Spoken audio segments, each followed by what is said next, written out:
If you've been in crypto for more than 5 minutes, you've heard the debate, XRP or XLM. Which one is going to win? Which one's a scam? Which one's the chosen one? And which one's just tagging along for the ride? But here's the thing nobody tells you. These two aren't just rivals, they're practically siblings. Born from the same codebase. Created by the same guy. But they split paths and never looked back. Now, both are quietly laying the foundation for something much bigger than speculation. The new global financial system. And here's where it gets wild. While the masses chase meme coins and TikTok trends, XRP and XLM are working with governments, central banks, and Fortune 500s, reshaping how money moves around the world. So today, we're breaking down the real battle that's been brewing behind the scenes. XRP versus XLM. Not hype, not price predictions.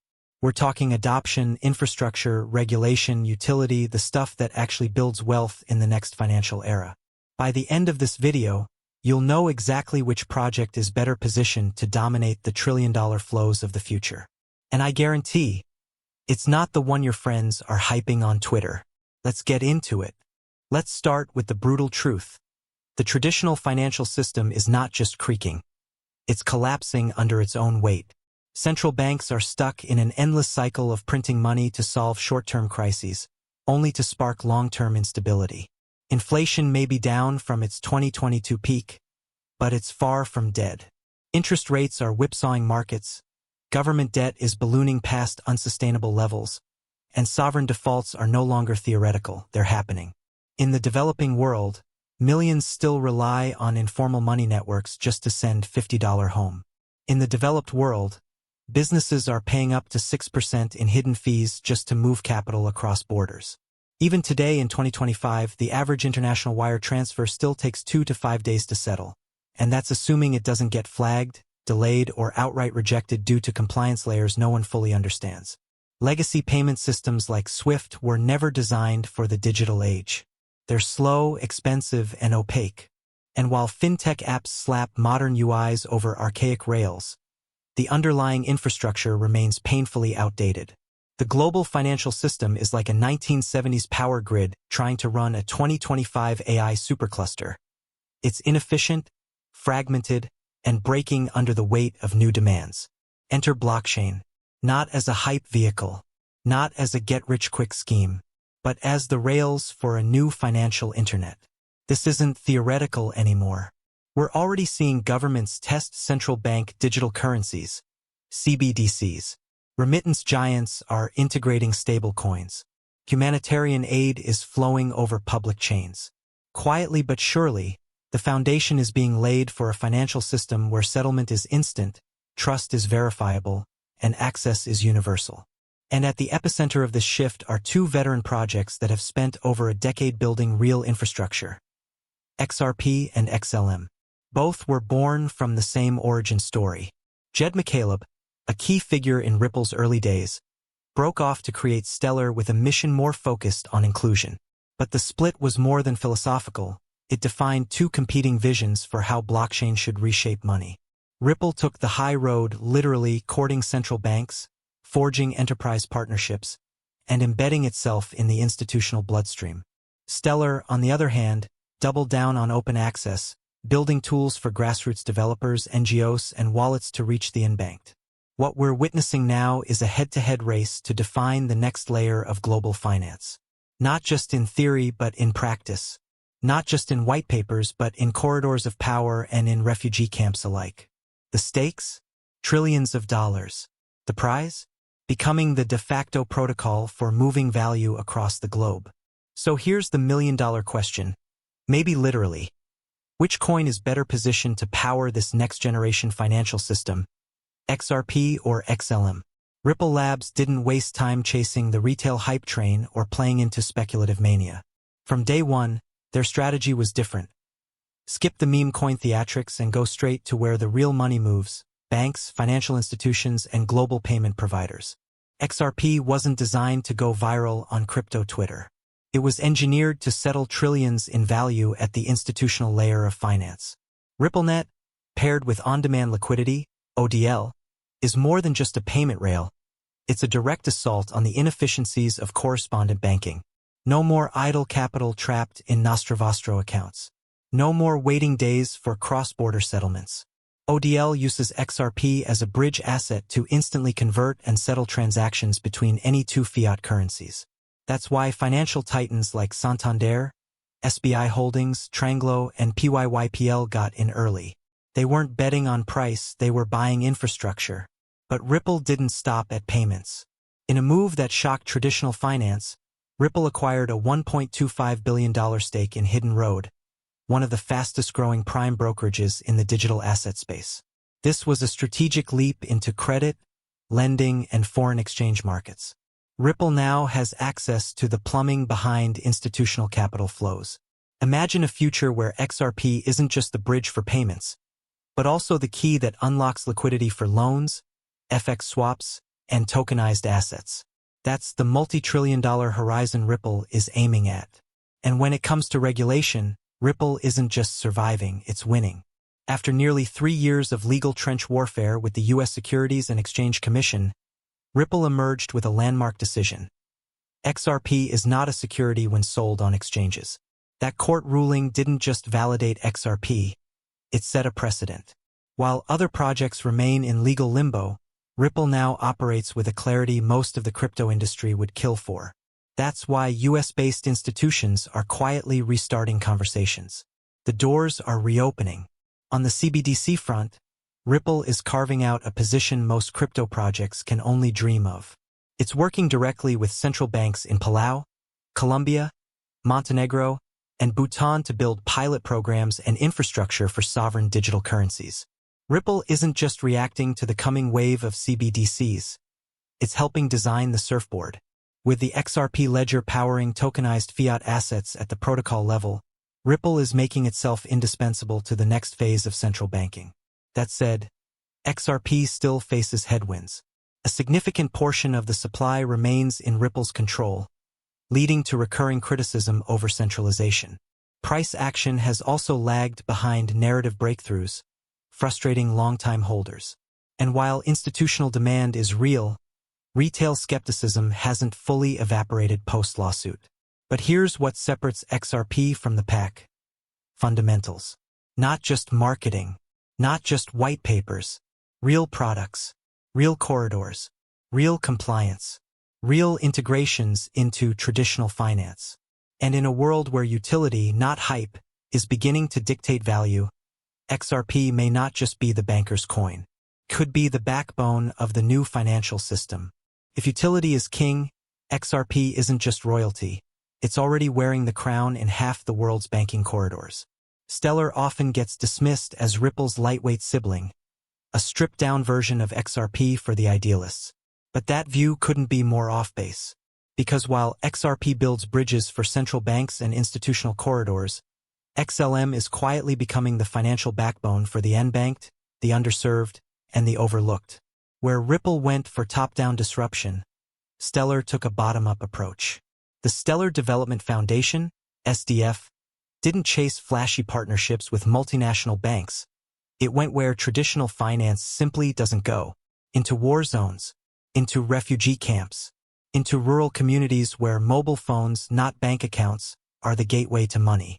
XLM powers a network where anyone, from a fintech startup in Kenya to a nonprofit in Syria, can issue a stablecoin, build a payment rail, or deploy programmable financial logic. And with the launch of Soroban, Stellar's smart contract platform, it now offers the tools to bring complex DeFi systems to populations that Ethereum gas fees would price out. Let's talk real-world wins. Palau Labs is using Stellar to rebuild trade finance from the ground up. Small businesses in regions like Southeast Asia and Sub-Saharan Africa. Now that we've broken down the philosophies and global moves behind XRP and XLM, let's get into the cold, hard data. Because beyond the narratives and headlines, the numbers never lie, and they reveal just how different these two giants truly are. Let's break it down. 1. Use case focus. XRP is laser-focused on institutional-scale finance. Its mission: replace outdated correspondent banking systems with real-time, on-demand liquidity. We're talking cross-border settlements, CBDC infrastructure, and credit corridors where billions flow in minutes. XLM meanwhile, plays the grassroots game. It's the blockchain of choice for peer-to-peer remittances, NGO operations, emerging market trade, and now with Soroban, decentralized finance for underserved populations. In essence, XRP serves the banks. XLM serves the people. 2. Partners and integrations. XRP's Rolodex includes the heavyweights of global finance. Bank of America, SBI Holdings, Tranglo, the Palau government, and now Hidden Road, a $1.25 billion entry into the institutional credit world. RippleNet's tentacles reach into corridors that move billions per day. XLM's roster hits differently. Think MoneyGram for retail cash ramps, UNHCR for refugee aid distribution, Circle for global USDC flows, and Palau Labs for rethinking SME financing. These aren't just partners, they're lifelines for real-world usage. Bottom line, XRP targets top-tier legacy players. XLM targets real-world distribution and bottom-up adoption. 3. Smart contracts. XRP is taking baby steps here. Its Hooks protocol is still in development, and while it offers potential, adoption remains slow. Developers are waiting, and so is the DeFi ecosystem. XLM, on the other hand, has already gone live with Soroban. It's lean, efficient, and built for scalability. Soroban's developer ecosystem is growing rapidly, with grants actively being distributed, fueling a real DeFi wave, minus the Ethereum congestion and gas drama. In the programmability race, XLM is clearly ahead. For tokenomics, XRP has a total supply of 100 billion tokens, the majority of which were pre-mined. Ripple Labs still holds a significant share, which has led to criticism around centralization and potential sell pressure. XLM originally launched with 50 billion tokens, but after multiple burns by the Stellar Development Foundation, SDF, the circulating supply is now much leaner and better distributed. The SDF is more hands-off in terms of market operations compared to Ripple Labs. This gives XLM more credibility in decentralization circles, while XRP's token model aligns with institutional control. 5. Regulatory standing. XRP fought and won a major legal battle against the US SEC. The landmark decision that XRP is not a security when sold to retail users has paved the way for US banks and institutions to adopt the asset with more confidence. This regulatory clarity is a major competitive advantage. XLM has kept a low profile legally. While it hasn't been sued or targeted, it also hasn't been given explicit clearance in the way XRP has. That could be a plus or a minus depending on how regulation evolves. In today's compliance-first world, XRP holds the edge. 6. Price performance. As of mid-2025, XRP is almost equal to $2.15.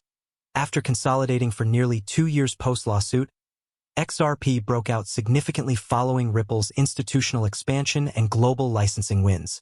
XLM is almost equal to $0.258. XLM has seen a more gradual rise, supported by steady adoption, Soroban traction, and real-world use in aid and fintech. While XRP's price action has been more explosive due to headline catalysts and institutional hype, XLM has enjoyed slow, organic growth from actual usage and grassroots implementation. Final breakdown. XRP leads in enterprise adoption, regulatory clarity, institutional partnerships, and transaction volumes. XLM leads in smart contract utility, decentralization, humanitarian adoption, and DeFi expansion. Both have underperformed meme coins in raw speculation, but speculation isn't the game here. The game is utility, real-world traction, and global scale. The real question isn't which is better, it's which architecture scales faster into the new financial reality we're entering. The numbers suggest XRP is sprinting in enterprise corridors, while XLM is laying bricks in emerging markets. Both could win just on different fronts.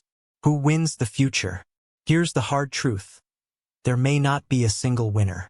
The global financial system is too vast, too diverse, and too fragmented for one protocol to rule them all. XRP could dominate CBDCs and high-value corridors. XLM could empower wallets in refugee camps and SME trade in emerging markets. And both could coexist, powering different layers of a global value stack. But if we're talking dominance in terms of influence, adoption, and infrastructural integration, here's how the outlook breaks down. If regulatory clarity, institutional muscle, and enterprise networks define the future, XRP leads. Ripple has the legal wins, the banking relationships, and the capital war chest to scale fast where it matters. High-volume corridors and CBDC infrastructure. If programmability, financial inclusion, and grassroots adoption win out, XLM takes the crown. Stellar's DeFi-ready architecture, humanitarian integrations, and developer-friendly network make it the go-to protocol for building the open financial rails of the future. And yet, we're entering a multi-chain era. Interoperability, not dominance, may define the next chapter. The real winners could be protocols like Flare, Chainlink, or Cosmos that connect siloed networks into seamless liquidity layers. XRP and XLM don't have to cancel each other out. They could, in fact, complement each other. Still, for investors and builders, this isn't just about price. It's about aligning with the narrative that wins long-term. It's about asking, will the future of money be corporate-first or community-driven? Fast and compliant or flexible and inclusive? Because whether you side with XRP's institution-first power grab or XLM's people-first revolution, one thing is clear. This battle is far from over, and it's just getting started. So now you've seen both sides. The banks versus the builders. The institutions versus the people. XRP versus XLM. Which side are you on? Let us know in the comments. And if you're serious about being ahead of the curve before the world catches on, hit that subscribe button. We break down real crypto fundamentals, not hype, and bring you what the mainstream isn't talking about. Because in the race to rebuild the global financial system, knowledge isn't just power, it's profit. Subscribe to Be Crypto Smart, and we'll see you in the next one.